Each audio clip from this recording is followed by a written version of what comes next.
Es la Pascua judía en Jerusalén. La ciudad está desbordada de peregrinos y el aire huele a incienso, a sacrificio.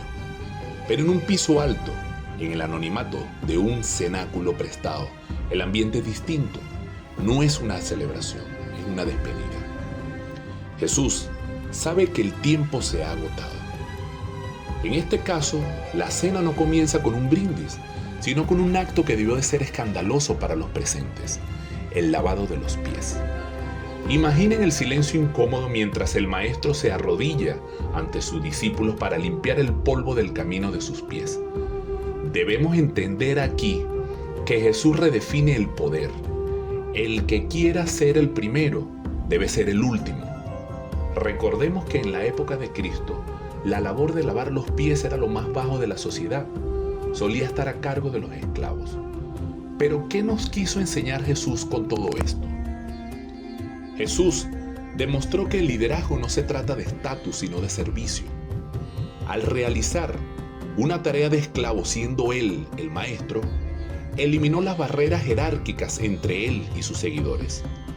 Para él, somos todos hermanos. Ama a tu prójimo como a ti mismo. Más allá de la limpieza física, representaba una limpieza espiritual y la disposición de entregarse al servicio de otros. Jesús termina de secar los pies de Juan, uno de sus discípulos. Se pone su manto, el mismo que se había quitado para quedar en condición de siervo, y regresa a su lugar en la mesa. El silencio es denso, los discípulos se miran entre sí confundidos por haber visto a su maestro arrodillado entre ellos. Pero Jesús muy serenamente les dice: ¿entienden lo que he hecho yo por ustedes? Me llaman maestro y señor, y dicen bien, porque lo soy. Pues si yo, el Señor y el Maestro, les he lavado los pies a ustedes, ustedes también deben lavarle los pies a los unos y a los otros. Les he dado ejemplo. El siervo no es más que su Señor. Jesús se siente y su rostro se ensombrece. Toma un momento de silencio mirando el pan que reposa en el centro de la mesa. Y les digo, para que se cumpla la escritura, el que come pan conmigo levantó contra mí su calcañar. Les digo la verdad, uno de ustedes que está aquí sentado me va a traicionar. Un murmullo de incredulidad recorre la mesa. Los discípulos se miran aterrados. Pedro inquieto haciendo señas a Juan para que pregunte: Señor, ¿quién es? Dinos. Y Jesús responde: es aquel a quien yo le dé el pan mojado. Jesús moja un trozo de pan y se lo entrega a Judas Iscariote. Las miradas se cruzan un segundo antes de que Judas salga apresuradamente a la noche. Pedro, sintiendo la tensión y queriendo demostrar su lealtad absoluta tras la partida de Judas, golpea la mesa suavemente. Señor, ¿a dónde vas que no pueda seguirte? Estoy dispuesto a dar mi vida por ti ya mismo. Pero Jesús, mirándolo con una mezcla de tristeza y compasión, le dice: ¿tu vida darás por mí, Simón? ¿Estás seguro? De cierto te digo, antes de que el gallo cante hoy, tú me habrás negado 3 veces. Pedro, aturdido, guarda silencio, abrumado por la sentencia. Jesús, sin embargo, no permite que la tristeza detenga el propósito de la noche. Jesús toma el pan entre sus manos. El ambiente cambia de la confrontación a lo sagrado.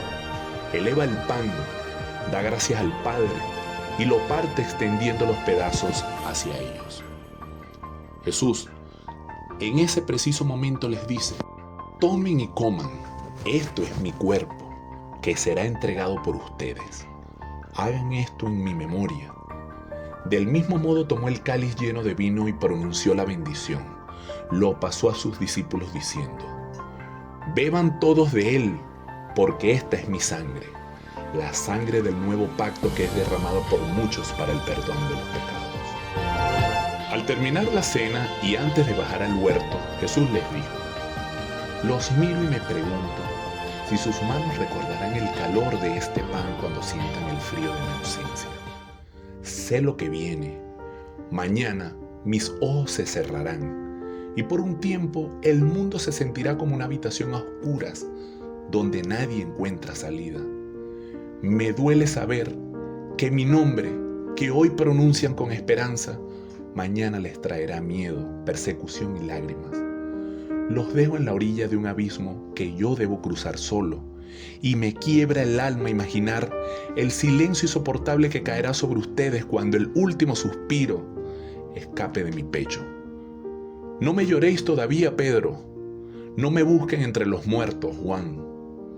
Aunque la herida de esta despedida parezca que no va a cerrar nunca, y aunque el camino que les queda sea un desierto de piedra y olvido, recuerden este sabor.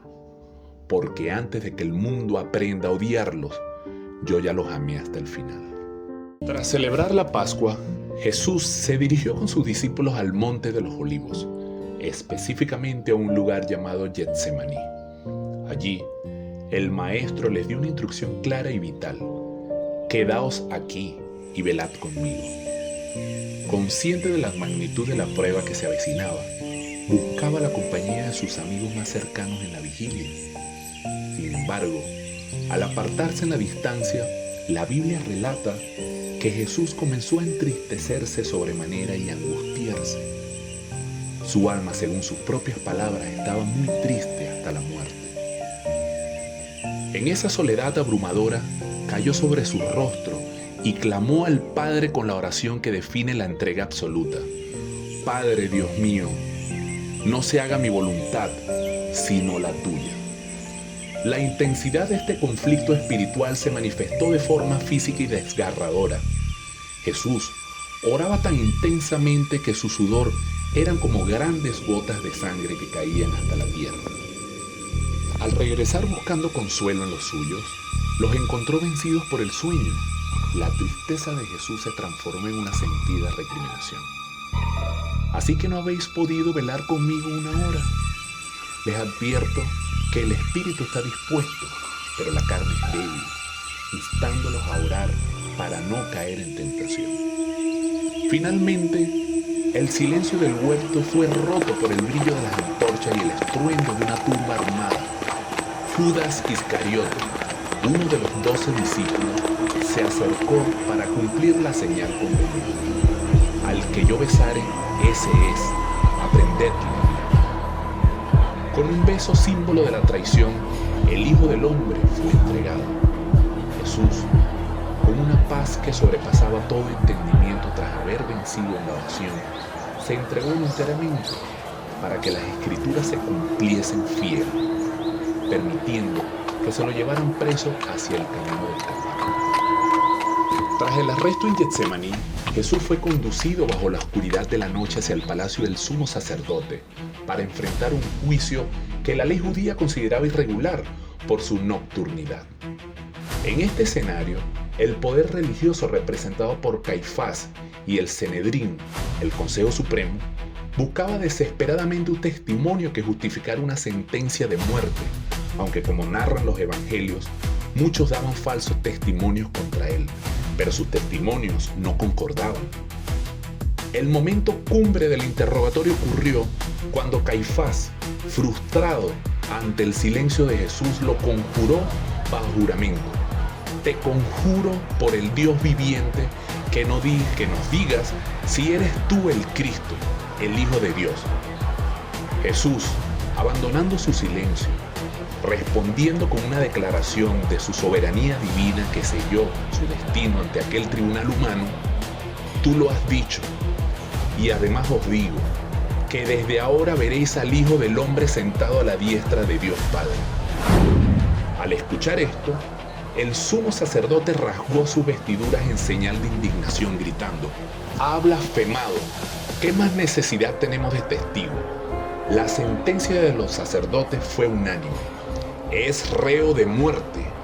Fue allí donde comenzó el maltrato físico, mientras lo escupían y le daban bofetadas antes de decidir trasladarlos ante Pilato, pues ellos no tenían autoridad legal bajo el Imperio Romano para ejecutar la pena capital. Al despuntar el alba, la comitiva de sacerdotes arrastró a Jesús hasta el pretorio. Poncio Pilato, representante del César, salió a recibirlo con desdén, pues los judíos no entraban en la residencia para no contaminarse ante la Pascua. El choque de autoridades fue inmediato. Pilato preguntó con sequedad: ¿qué acusaciones traéis contra este hombre?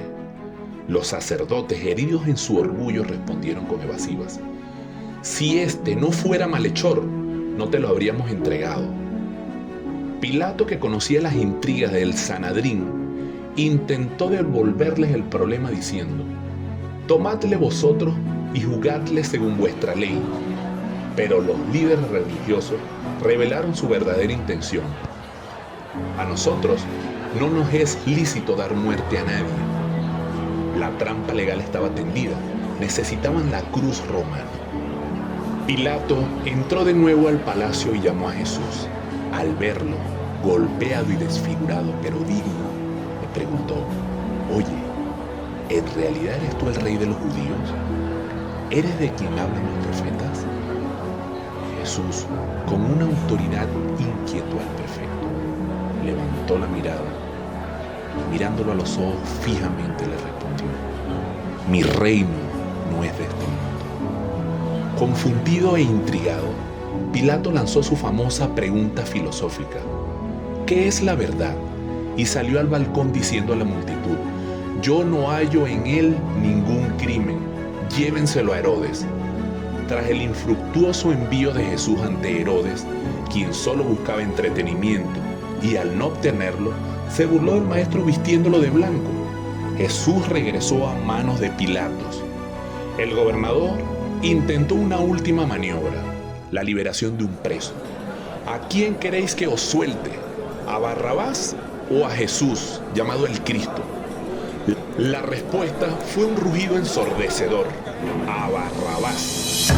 Pilatos, asustado por la furia creciente y las amenazas de los sacerdotes que gritaban: si a este le sueltas, no eres amigo de César. Todo el que se hace rey, a César se opone. Comprendió que su puesto estaba en juego. Los sacerdotes, en un acto de apostasía extrema para forzar la mano del romano, declararon: no tenemos más rey que el César. Ante este chantaje político, Pilatos se sentó en el tribunal en el lugar llamado el Enlosado, tomó agua, se lavó las manos y pronunció la sentencia que el mundo nunca olvidaría. Mientras los soldados se llevaban a Jesús para ser crucificado, el eco de la multitud aún resonaba en el patio: su sangre sea sobre nosotros y sobre nuestros hijos. Tras la sentencia de la brutalidad romana se desató. Jesús fue atado a una columna y azotado hasta que su espalda fue una sola llaga ensangrentada. Entre risas, los soldados le hundieron una corona de espinas en la frente y le cargaron la pesada cruz de madera. El camino por la vía dolorosa fue un caos de odio. La multitud lo rodeaba entre escupitazos y maldiciones, gritándole que demostrara su poder. A lo lejos, entre la turba, los apóstoles observaban con impotencia y miedo, mientras su madre, María, lo seguía con el alma destrozada, viendo a su hijo herido y humillado desmoronarse bajo el peso de la cruz. Cuando las fuerzas de Jesús se agotaron por completo bajo los latigazos que no cesaban, los soldados forzaron a Simón a sostener el madero para evitar que el reo muriera antes de tiempo. Al llegar al Gólgota, lo despojaron de su vestidura y lo arrojaron sobre el madero. El sonido de los clavos atravesando sus extremidades marcó el inicio de una agonía lenta. Al ser alzado en la cruz, el dolor físico lacerante comenzó a mezclarse con el peso del espíritu. Sobre su cabeza, los soldados clavaron un letrero de madera con una inscripción que dictaba su supuesta condena: Jesús de Nazaret, Rey de los Judíos. Aquel título, destinado a la burla, terminaría por proclamar una verdad eterna ante el mundo. A sus flancos, dos malhechores compartían su mismo destino. Uno de ellos, consumido por la amargura, le increpó con desprecio: ¿no eres tú el Mesías? Sálvate a ti mismo y a nosotros. Pero el otro, cuyo corazón fue tocado por la divinidad en medio del suplicio, reprendió a su compañero y le suplicó con humildad: Jesús, acuérdate de mí cuando vengas en tu reino. Jesús, herido de muerte y con el aliento escapándole entre los labios, le respondió con una mirada de amor infinito: de cierto te digo que hoy estarás conmigo en el paraíso. Buscando alivio para su sed ardiente y para dar cumplimiento a la última profecía, Jesús exclamó: tengo sed. Sin embargo, en lugar de agua, un soldado empapó una esponja en vinagre y, sujetándola a una caña de hisopo, se la acercó a la boca. Fue ese amargo gesto su último contacto con las miserias de la tierra. Tras probar el vinagre, Jesús hizo un esfuerzo final, levantó la mirada al cielo y con voz firme sentenció: consumado es. Acto seguido, inclinó la cabeza y entregó su espíritu. Para asegurar su muerte, un soldado atravesó su costado con una lanza, de la cual brotó instantáneamente sangre y agua. El sacrificio estaba completo. Un romano al pie del madero solo pudo decir: verdaderamente, esto era el Hijo de Dios. Tras la muerte de Jesús, el silencio cayó sobre el Gólgota. José de Arimatea, un discípulo secreto, solicitó a Pilato el cuerpo para darle una sepultura digna.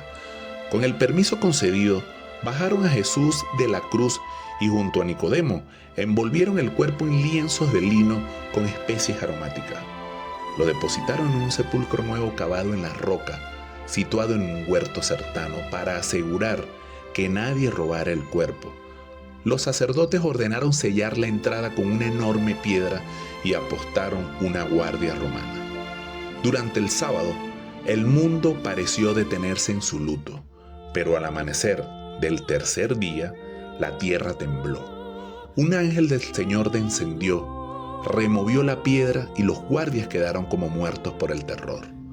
Muy de mañana, María Magdalena y otras mujeres llegaron con especies para terminar el embalsamiento, pero al ver la piedra movida, el pánico las invadió. Entraron al sepulcro y no hallaron el cuerpo del Señor. En su lugar, vieron a dos hombres con vestiduras resplandecientes. Frente a la tumba abierta, el resplandor de un ángel rompió el silencio de la mañana. ¿Por qué buscáis entre los muertos al que vive? No está aquí, pues Él ha resucitado. Las mujeres, con el corazón acelerado, corrieron a dar aviso a los apóstoles. Pedro y Juan salieron disparados hacia el huerto. Aunque Juan era más veloz y llegó primero, fue Pedro quien con su determinación habitual entró en la penumbra del sepulcro vacío. «Se han llevado al Señor y no sabemos dónde lo han puesto», exclamó Juan con angustia.